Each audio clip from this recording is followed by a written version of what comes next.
Welcome to YouTube channel Ramesh Kaila. ખૂબ સરસ મજાની વિડીયો સિરીઝ જેમાં આપણે મિડવાઇફરી જોઈ રહ્યા છીએ. આ અગાઉ આપણે ઓલરેડી 1 થી 19 ભાગ પબ્લિશ કરી ચૂક્યા છીએ. પાર્ટ 20માં આપણે ખૂબ અગત્યનું અને એ છે portion family welfare, family planning અને ફેમિલી વેલફેર. આપણા માટે ખૂબ અગત્યનું એટલા માટે કે એકાદ બે પ્રશ્ન ફેમિલી પ્લાનિંગના ઘણી વખત પૂછાતા હોય. તો દરેક મિત્રોને નમ્ર વિનંતી છે, વિડીયો અંત સુધી જોજો, વિડીયો લાઇક કરો, વિડીયો શેર કરો અને તમામ વિડીયોની PDF આપણે માસ્ટરમાઇન્ડ એજ્યુ એપમાં આપેલી જ છે. તો આજે જ ડાઉનલોડ કરો માસ્ટરમાઇન્ડ એજ્યુ એપ.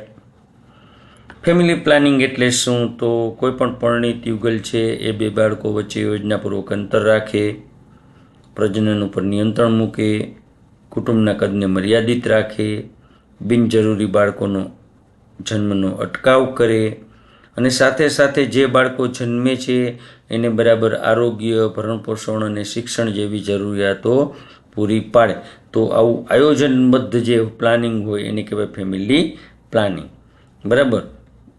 તો ફેમિલી પ્લાનિંગ એ પરિસ્થિતિ મુજબ યુગલ જેટલા ઈચ્છે એટલા અને ઈચ્છે ત્યારે જે સંતાનને જન્મ આપે તો એને પણ ફેમિલી પ્લાનિંગ કહેવાય. કુટુંબ નિયોજનની રીતો આપણને ખબર છે. ફેમિલી પ્લાનિંગની મેઇન જે બે રીત હોય એમાંની પહેલી મેથડ છે નેચરલ મેથડ અને બીજી મેથડ છે આર્ટિફિશિયલ મેથડ. તમારે નક્કી યાદ એવું રાખવાનું છે કે નેચરલ મેથડ હોય તો એમાં આ બધી જ મેથડ જેમાં breastfeeding, self control, abstinence, sex without penile vaginal intercourse, withdrawal method, fertility awareness method, safe period, calendar method, basal body temperature, cervical mucus method અને સિમ્પ્ટોથર્મલ મેથડ. જ્યારે કૃત્રિમ મેથડ જે આર્ટિફિશિયલ મેથડ છે એમાં બે method હોય, એમાં temporary અને પરમેનન્ટ, એટલે કે બિનકાયમી અને કાયમી. તો બિનકાયમી મેથડ પહેલાં જોઈએ તો બિનકાયમી મેથડમાં પાછી 3 મેથડ આવે: કેમિકલ મેથડ, મિકેનિકલ મેથડ અને હોર્મોનલ મેથડ. કેમિકલ મેથડમાં કેનો સમાવેશ થાય? તો ફોમ ટેબ્લેટ અને જેલી ક્રીમનો સમાવેશ થાય. મિકેનિકલ મેથડમાં કેનો સમાવેશ થાય? તો IUCD એટલે કે intrauterine contraceptive device, vaginal diaphragm, condom, female condom અથવા તો vaginal pouch, vaginal sponge. Hormonal મેથડમાં કેનો સમાવેશ થાય? તો OCP એટલે કે oral contraceptive pills, injectable contraceptive, Norplant 6 કહેવાય, ECP એટલે કે ઇમરજન્સી કોન્ટ્રાસેપ્ટિવ પિલ્સ. આમાં છાયા અને અંતરા, તો આ બધી હોર્મોનલ કહેવાય. હવે રહી કાયમી પદ્ધતિ પરમેનન્ટ મેથડ. તો એમાં ફિમેલ અને મેલ બંને અલગ હોય. ફિમેલ હોય તો એમાં શું હોય? તો ટ્યુબેક્ટોમી. ટ્યુબેક્ટોમીના પાછા બે પ્રકાર પડે. એબ્ડોમિનલ TL હોય એટલે TL એટલે ટ્યુબ લાઇગેચર લાઇગેશન, આવું યાદ રાખવાનું, અને લેપ્રોસ્કોપિક TL. મેલ હોય તો એમાં એક અને એ છે નોન સ્કાલ્પેલ વાજેક્ટોમી અને NSV. તો આવું પણ આપણે યાદ રાખવાનું થાય. કૃત્રિમ મેથડ આપણે જોઈ, એમાં બિનકાયમી જે મેથડ છે એમાં કેમિકલમાં આપણે જોયું હતું ફોમ ટેબ્લેટ અને ક્રીમ જેલી. મિકેનિકલ મેથડમાં IUCD આપણા માટે એટલા માટે અગત્યની કે IUCDના પ્રશ્નો ઘણી વખત પૂછાતા હોય. કોપરટી 200B આવે, કોપરટી 380A આવે. બરાબર. તો 380A જે 10 વર્ષવાળી કોપરટી છે, જે એક વખત મૂક્યા પછી 10 વર્ષ સુધી એ પ્રેગ્નન્સી અટકાવે. બરાબર. તો આ વસ્તુ યાદ રાખવાની. કોપરટી શા માટે પસંદ કરવાની હોય?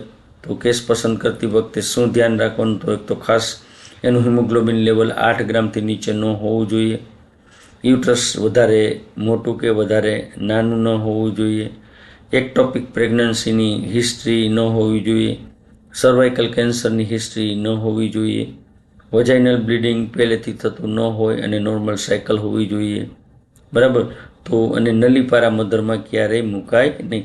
એક વખત પ્રેગ્નન્સી રહી ગયા પછી અથવા તો એક વખત એક બાળકને જન્મ આપ્યા પછી કોપરટી એ સારામાં સારી મેથડ છે. IUCD કોપરટી ક્યારે મૂકી શકાય? તો બે બાળકો વચ્ચે અંતર રાખવા માટે કોપરટી ખૂબ અગત્યની. ક્યારે ન મૂકી શકાય આપણે ઓલરેડી જોઈ લીધું. સાચો સમય કયો કોપરટી મૂકવાનો, તો મેન્સ્ટ્રુએશન સાયકલના બીજા દિવસે જ કોપરટી મૂકવાની. એમટીપી કર્યા પછી તરત જ. અને પીપીઆઈયુસીડી એટલે કે ડિલિવરી પછીના 48 કલાકમાં. તો આને કહેવાય સાચો સમય. વજાઇનલ ડાયાફ્રામ આપણને બહુ પૂછાય નહીં, બરાબર. ત્યાર પછી કોન્ડમ. તો કોન્ડમમાં આપણે એક જ વસ્તુ યાદ રાખવાની છે, કોન્ડમ છે ગર્ભ નિરોધક તો છે, પણ તેની સાથે સાથે કોઈ પણ પ્રકારના એસટીઆઈ, આરટીઆઈ અને એઇડ્સને પણ કંટ્રોલ કરે, તો એને કહેવાય કોન્ડમ. ફિમેલ કોન્ડમ, તો ફિમેલ કોન્ડમ પણ વપરાય. Vaginal sponge. ત્યાર પછી આવશે કેમિકલ મેથડ, જેમાં ઓસીપી એટલે કે ઓરલ પિલ્સ આ પણ આપણે યાદ રાખવાની છે. એમાં નોન હોર્મોનલ ઓસીપી હોય, હોર્મોનલે હોય, બરાબર. ફિમેલ માટે પણ હોય, મેલ માટે પણ હોય, ફિમેલ માટે ઓસીપી હોય છે, બરાબર. તો આ ઓસીપી છે એ તમને ખ્યાલ જ છે, ઓસીપી વિશે તમને બધું જ આવડે છે, પણ આપણે યાદ રાખશું માલા એન અને માલા ડી, બરાબર. ઓસીપી શું છે, તો ઓસીપીમાં શું હોય, અવારનવાર પૂછાયેલો પ્રશ્ન છે. અને ઓસીપીમાં હોય નોર્જેસ્ટ્રેલ. કેવું યાદ રાખવાનું છે? નોર્જેસ્ટ્રેલ 0.30 મિલીગ્રામ. અને બીજું આવે ઇથાઇલ ઇસ્ટ્રાડિયોલ 0.30 ગ્રામ, બરાબર. નોર્જેસ્ટ્રેલ અને ઇથાઇલ ઇસ્ટ્રાડિયોલ આ બે વસ્તુ આપણે યાદ રાખવાની છે. ત્યાર પછી છે અગત્યની, અને એ છે છાયા, જે નોન હોર્મોનલ ઓસીપી પણ કહેવાય. અને એનું નામ શું છે? તો સેન્ટક્રોમ પણ કહેવાય, સેન્ટ્રોન પણ કહેવાય, સહેલી પણ કહેવાય, બરાબર. તો શું એની અસર શું છે? તો એન્ટી ઇમ્પ્લાન્ટેશન એજન્ટ છે, બરાબર. તો એ છે એ ઇસ્ટ્રોજેનિક એક્ટિવિટી છે એ વીક કરે, જેથી કરીને પ્રેગ્નન્સી રીએ નહીં. તો આવું યાદ રાખવાનું છે. સેન્ટક્રોમન, કેવું યાદ રાખવાનું છે? સેન્ટક્રોમન, બરાબર. તો સેન્ટક્રોમન યાદ રાખો. માસિકના પ્રથમ દિવસે પહેલી ગોળી, બીજી ગોળી ચોથા દિવસે, પછીની ગોળી દર રવિ અને બુધવારે, એટલે કે જે વાર આપણે પહેલા દિવસ ચોથા દિવસે, અને પછી જે ગોળી લઈએ એને આપણે રવિવારે બુધવાર, તો રવિ સોમ મંગળ બુધ 4 દિવસના ગાળે લેવાની થાય, 3 મહિના સુધી લેવાની થાય. એવું જ છે ઇન્જેક્શનના રૂપમાં, અને એનું નામ છે અંતરા. તો અંતરા પણ યાદ રાખો. અંતરામાં આપણે શું યાદ રાખશું? તો અંતરાનું કન્ટેન, અને ઘણી વખત આપણને અંતરાનું કન્ટેન પૂછેલું છે, બરાબર. અંતરા પણ શું કરે? તો એ ઓમને બહાર પડતું જ અટકાવે, અને જેથી કરીને આપણે ગર્ભનિરોધ તરીકે કામ આવે અને ફર્ટિલાઇઝેશન થતું અટકે, બરાબર. એક ઇન્જેક્શન છે અંતરાનું, બરાબર. તો ક્યારે મૂકવાનું છે? તો માસિકના પ્રથમ 5મા દિવસ એ ઉત્તમ સમય ગણી શકાય. અંતરામાં ખાસ યાદ રાખો કે કયું તત્વ હોય? તો મેડ્રોક્સીપ્રોજેસ્ટેરોન યાદ રાખજો. મેડ્રોક્સીપ્રોજેસ્ટેરોન અવારનવાર પૂછાય, મેડ્રોક્સીપ્રોજેસ્ટેરોન. ત્યાર પછી નોરપ્લાન્ટ છે. તો નોરપ્લાન્ટ એ કેપ્સ્યુલ છે જેને ઇન્ટ્રાડર્મલ મૂકી અને એમાંથી અમુક ટાઈમે એમાં સતત એનું જે કેમિકલ, એનું જે કન્ટેન્ટ છે એ નીકળતું હોય, અને એ કોન્ટ્રાસેપ્ટિવ તરીકે કામ કરે. ઇસીપી તો ઇમરજન્સી પિલ્સ કહેવાય. આ કોઈ કોન્ટ્રાસેપ્ટિવ મેથડની નથી, પણ અનપ્રોટેક્ટેડ સેક્સ્યુઅલ જે એક વખત ઇન્ટરકોર્સ થયેલ હોય અને જ્યાં ડાઉટફુલ લાગે ત્યાં પ્રેગ્નન્સી અટકાવવા માટે ઈ પિલ્સનો ઉપયોગ થાય. તો આવું પણ યાદ રાખવાનું છે, બરાબર. તો ઈ પિલ્સ અત્યારે એક જ અપાય છે, બરાબર. તો અસુરક્ષિત જાતિ સમાગમના 72 કલાકમાં પિલ્સ આપી દેવી જોઈએ. તો આ હતા કેટલાક આપણા અગત્યના ફેમિલી પ્લાનિંગ વિશેના આપણા વિડીયોઝ.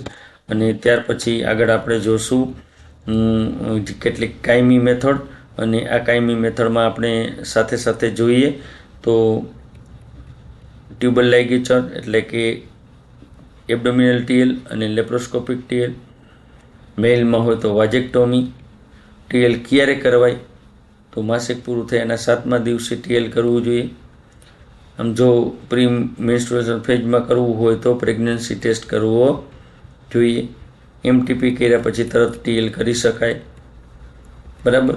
તો TL કરવા માટે શું છે તો ક્લાયન્ટની ઉંમર ખાસ મહત્ત્વની હોય. ફિમેલમાં 22 વર્ષથી વધુ ઉંમર હોવી જોઈએ, 45 વર્ષ કરતાં ઓછી હોવી જોઈએ. મેલમાં NSV માટે 60 વર્ષથી ઓછી ઉંમર હોવી જોઈએ. આ પણ આપણે યાદ રાખવાનું છે. બરાબર. તો આમાંના જે લાભો છે એ સરકારી નિયમ મુજબ મળતા હોય. લાભમાં ઘણી વખત અવારનવાર ફેરફારો થતા હોય. તો આ હતું કેટલુંક ફેમિલી પ્લાનિંગ વિશે ખૂબ જ અગત્યનો વિડીયો. ખૂબ ખૂબ આભાર, ધન્યવાદ. અહીં આપણે મિડવાઇફરી પૂરી કરશું. હવે આપણી પાસે માત્ર મેડિસિન અને સાધનો છે જે તમને આવડતા જ હોય છે. તો ફરીને નમ્ર વિનંતી છે, આ તમામ વિડીયો છે એ આપણા માસ્ટરમાઇન્ડ એજ્યુ એપમાં આપેલ જ છે. તો ચોક્કસ માસ્ટરમાઇન્ડ એજ્યુ એપને ડાઉનલોડ કરજો. ખૂબ ખૂબ આભાર.